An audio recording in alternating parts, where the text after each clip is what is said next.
of tenses. We are learning tenses.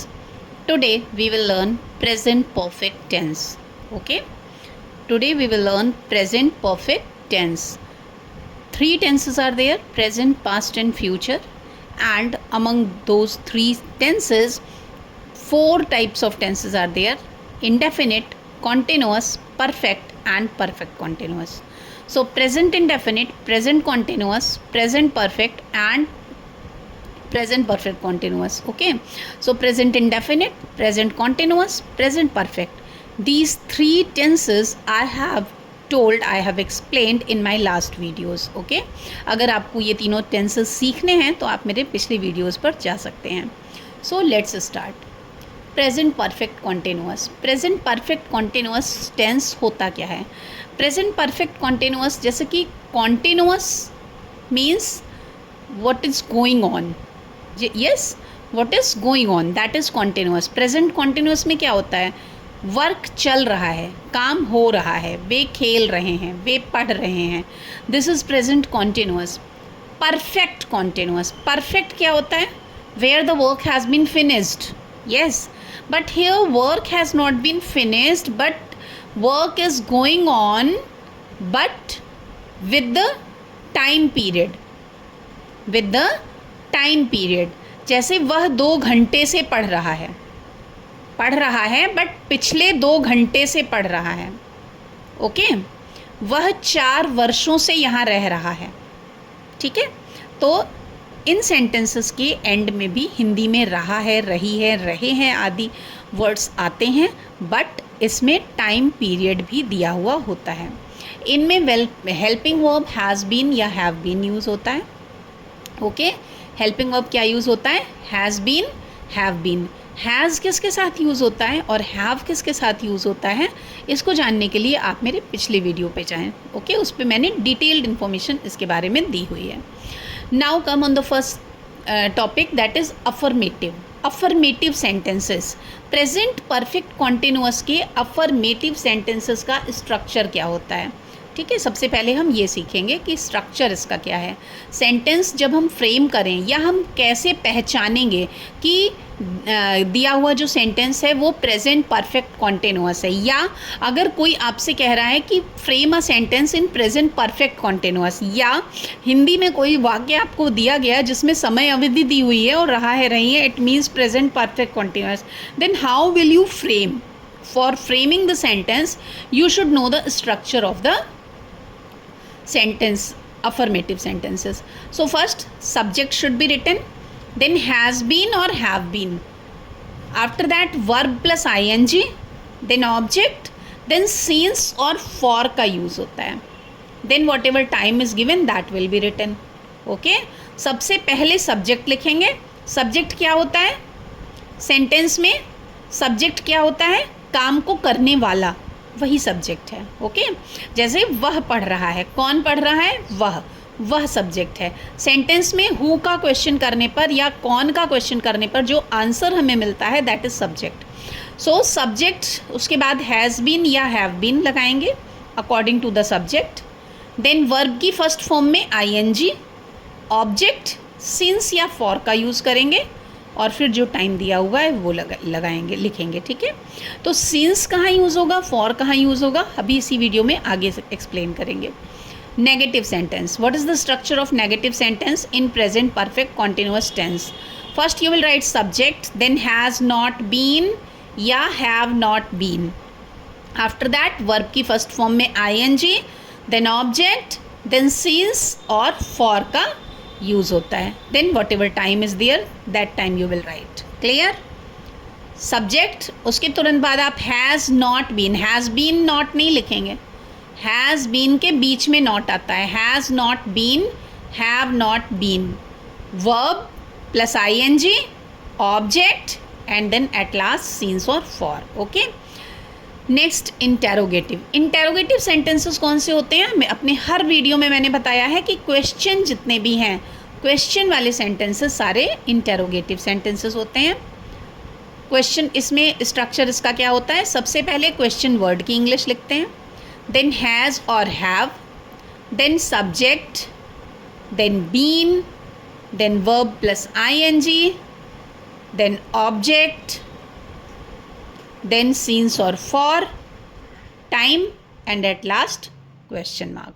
Okay, सबसे पहले question word की इंग्लिश लिखेंगे और अगर क्या वाक्य के बीच में है तो क्या शब्द की इंग्लिश लिखी जाएगी, अगर क्या वाक्य के बिगिनिंग में है तो आपका स्ट्रक्चर हेल्पिंग वर्ब से यानी कि हैज या हैव से स्टार्ट होगा. क्लियर? क्वेश्चन वर्ड हैज और have, subject, then been, BEEN, been, not being. Verb plus ing, object, then since और फॉर का प्रयोग होगा and at last question mark will be there. जैसा कि हर सेंटेंस में मैंने आपको बताया, in every sentence what I have told you to use since and for. तो where you will use since and where you will use for. Since is used for point of time, निश्चित समय के लिए since use किया जाता है, and for is used for period of time, अनिश्चित समय के लिए फॉर यूज किया जाता है. जब निश्चित समय की बात होती है, पॉइंट ऑफ टाइम की बात हो रही है, तब आप सिंस यूज करेंगे, और जब पीरियड ऑफ टाइम की बात होगी तो आप फॉर यूज करेंगे. ठीक है, जैसे वह 2 बजे से पढ़ रहा है, exact time is given here 2 बजे से. Now he has been reading since 2 o'clock. Okay, 2 बजे से निश्चित समय है, एग्जैक्ट टाइमिंग दी हुई है, then since will be used. He has been verb plus ing reading since 2 o'clock. वह 2 बजे से पढ़ रहा है. नेक्स्ट, वह 2 घंटे से पढ़ रहा है. 2 घंटा टाइम पीरियड, अवधि दी हुई है, but it is not point of time, it is not definite time, निश्चित नहीं है, अनिश्चित है. कैसे? 2 घंटे, कोई भी 2 घंटे हो सकते हैं, 4 to 6 भी हो सकते हैं, 6 to 8 भी हो सकते हैं, 8 to 10 भी हो सकते हैं, 10 to 12 भी हो सकते हैं. ठीक है, कौन से 2 घंटे? We don't know. ओके, वह 2 घंटे से पढ़ रहा है. He has been reading for 2 hours. 2 बजे से एग्जैक्ट टाइम है कि 2 बजे से, यानी कि या तो दोपहर में 2 बजे से पढ़ रहा होगा या रात के 2 बजे से पढ़ रहा होगा, एग्जैक्टली वो 2 बजे से ही पढ़ रहा होगा. क्लियर? बट 2 घंटे से ये अनिश्चित समय है, इसलिए फॉर यूज होता है. He has been reading for 2 hours. See some more examples. Monday से, Monday exactly what day is there, that day is given, so since Monday. 1994 से, सिंस 1994. 2 वर्षों से, फॉर 2 years. 4 दिनों से, for 4 days. This is period of time, this is point of time. ठीक है, तो point of time के लिए since यूज करते हैं, period of time के लिए for यूज करते हैं. Now see some more examples to make the tense clear, more clear. Okay, वे 10 वर्षों से दिल्ली में रह रहे हैं. वे 10 वर्षों से, अब 10 वर्षों से कब से स्टार्ट किया उन्होंने रहना, we don't know.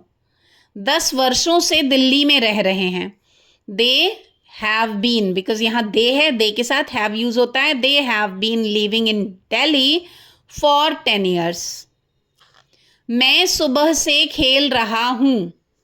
I have been playing since morning. Morning point of time. I have been playing since morning. मेरा भाई 2004 से मुंबई में रह रहा है. ये क्वेश्चन एक स्कूल में एग्जाम में पूछा गया, तो एक बच्चे ने आंसर क्या किया, my brother is living in Mumbai since 2004. Is living, और जब उसको कट किया गया तो उसने पूछा कि Y is it wrong.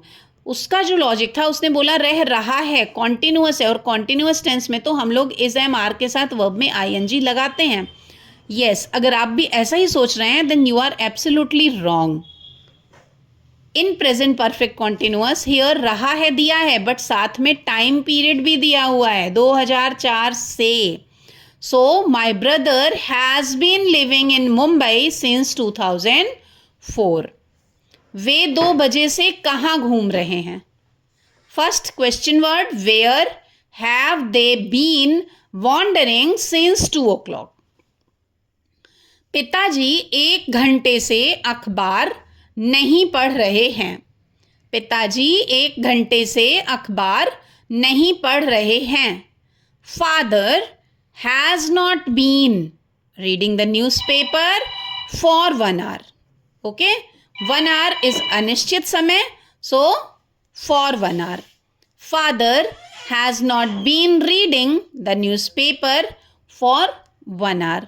Clear बच्चों, समझ में आया? प्रेजेंट परफेक्ट कॉन्टिन्यूअस का स्ट्रक्चर क्या होता है, कैसे ट्रांसलेट करते हैं इन सेंटेंसेस को, कौन सा हेल्पिंग वर्ब यूज होता है, सिंस और फॉर का यूज कैसे होता है, कहाँ होता है, everything is I think clear to you all.